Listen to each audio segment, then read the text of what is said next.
O'zbekistonda yangilik endi ishdan kelgandan keyin ikkita shilaka blokni qo'yib, xotin chaqirib yonma-yon o'tirib dam olishlar davri o'tdi. Men sizga zondasi topib berganman. Olib keling aka. Buni qarang, buni qarang. Bu tayi bo'ladi. Buni ustini qo'yamiz. Hozir jivoy yasalish jarayonlarini to'liq ko'rib borasiz. Buni qarang. Endi buni qo'yamiz. Buni qo'yilgandan keyin eng asosiy, eng qiziqarli joyi bo'ladi. Bunimiz tayyor bo'lgandan keyin sifatini ham tekshirib beramiz akalar. Spitaniyadan o'tadi. Eng qiziq joyi o'sha bo'ladi. Ungacha bittadan like-ni bosib turinglar. Kommentariyada yoqdimi, yo'qmi bittadan yozib bersanglar. Ko'rpachalarni tayyor qilib beringlar akalar. Ko'rpachalarni bittada olib kelasizlar.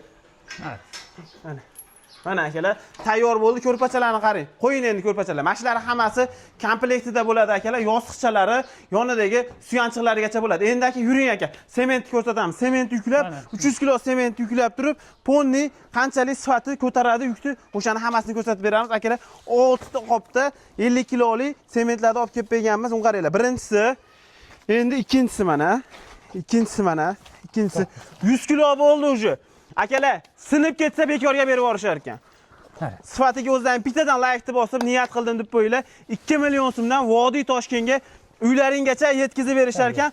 Vohalarga ham salgina qo'shilib olar ekan xolos. Birinchi qo'l ishlab chiqarish joyida biz rangida umuman muammo yo'q akalar. Mana oxirgisi, bu 5-inchisi, 6-inchisini ham ko'taradimi? 6-inchisini ham ko'taradi. 300 kilo mana akalar, 300 kilo ko'taradi. Bular sizlarga yuv ishlataverasizlar, ratan kachiliklar bo'ladi. Bir kishiligi ham bor, 2 kishiligi ham, 3 kishiligi ham bor akalar. Xuddi shunaqa komplekt bo'ladi. Kimga shunaqangi ratan kachiliklar kerak bo'lsa, aloqaga chiqaverasizlar.